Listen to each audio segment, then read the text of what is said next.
La tristesse se lisait sur le visage de Fatoumata ce 27 mars 2024. En effet, cette vendeuse de poissons au marché de Karpala a perdu environ du poisson d'une valeur de 80 000 francs. Et pour cause, les coupures sans cesse d'électricité qui touchent presque toutes les villes du Burkina depuis le début de la période caniculaire. Ces poissons décongelés à plusieurs reprises ne peuvent plus être commercialisés.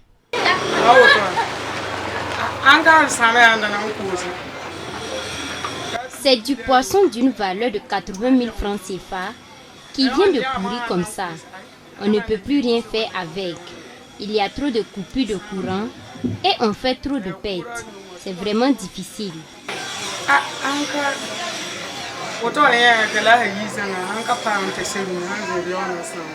Comme elle, ils sont nombreux ces vendeurs de poissons ou de viande au marché de Karpala à faire face aux problèmes de conservation de leurs produits en cette période de forte chaleur conjuguée aux coupures intempestives de courant. Ce vendeur de poissons et ce vendeur de viande se sont vus obligés de revoir leur approvisionnement à la baisse pour éviter les désagréments. De la façon dont le courant se coupe, ça nous fatigue beaucoup. Premièrement, quand il y a coupure, cela peut endommager nos frigos. Deuxièmement, les poissons se décongèlent. Et quand ils se décongèlent, ils peuvent facilement se décomposer et on ne peut plus les vendre, puisqu'ils n'ont plus de goût.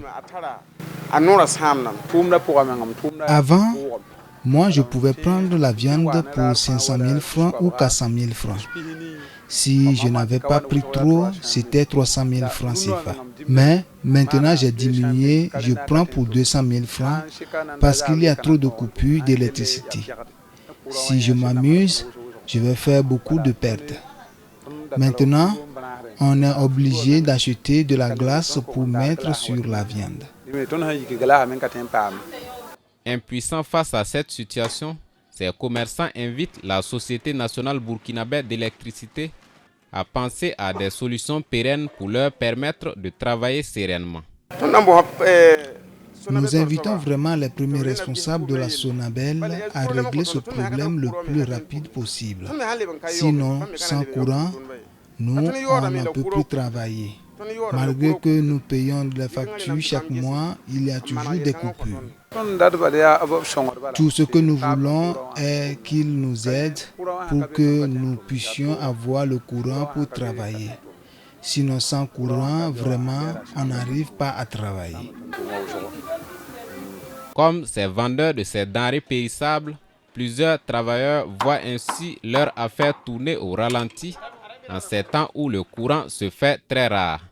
Mais pour l'heure, la Sonabel, elle fait cas d'un incident majeur qu'a connu son fournisseur au Ghana.